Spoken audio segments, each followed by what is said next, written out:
उस समय मैं क्लास 3 में पढ़ता था। मेरा प्राइमरी स्कूल था और स्कूल के सामने एक बहुत बड़ा बरगद का वृक्ष था।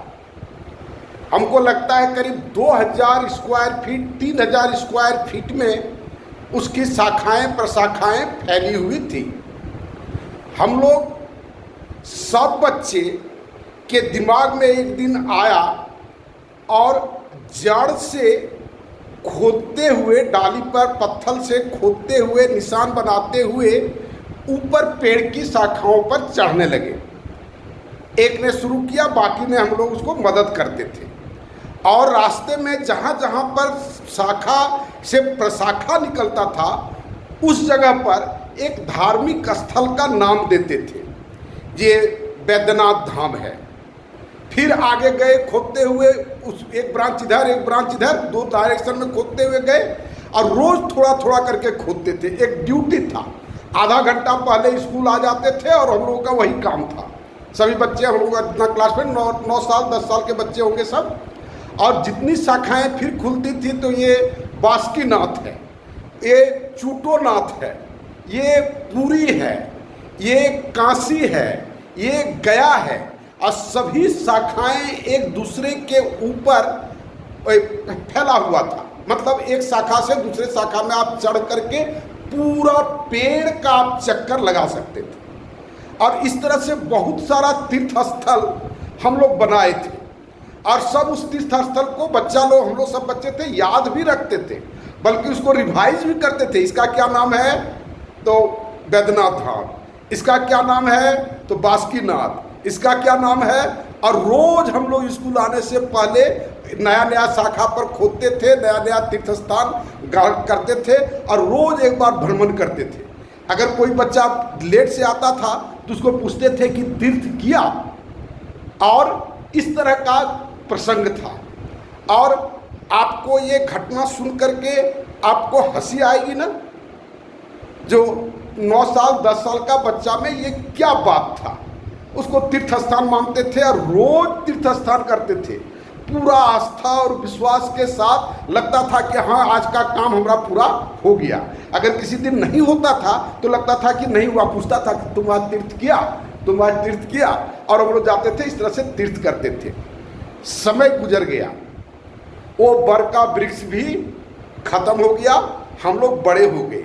उस एक्टिविटीज़ के प्रति हम लोगों को हंसी आएगी या बच्चों का खेल उसको मानेंगे या क्या मानेंगे, आप बताइए। और वही काम जब हम लोग बड़े होकर के करते हैं तो क्या उसको हम बच्चों का काम कहते हैं? नहीं कहते हैं। इसको हम धार्मिक कृत्य कहते हैं, इसको मोक्ष का मार्ग कहते हैं। लेकिन वो जो कर रहे थे वह हंसी का बात है।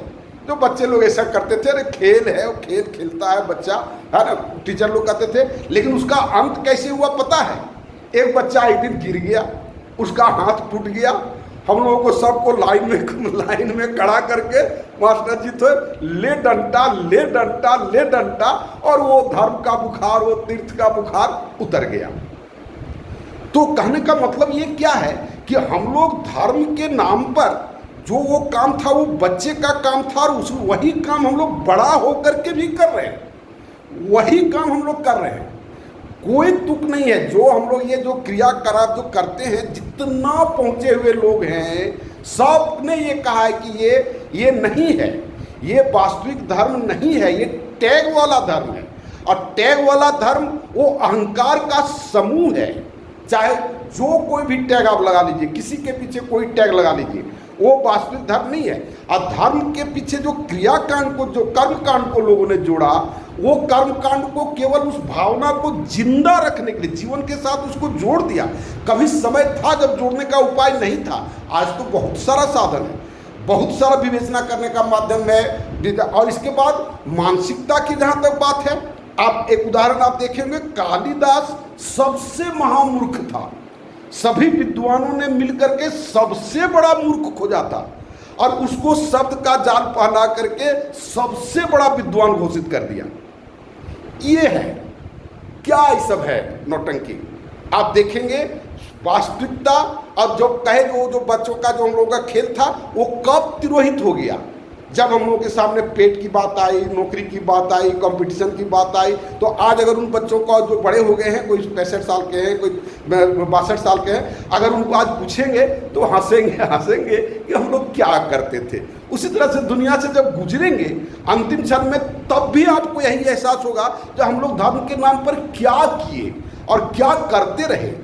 वास्तविक खोज कहाँ था, किधर चिंतन करना चाहिए था, हम लोग किधर सोचे।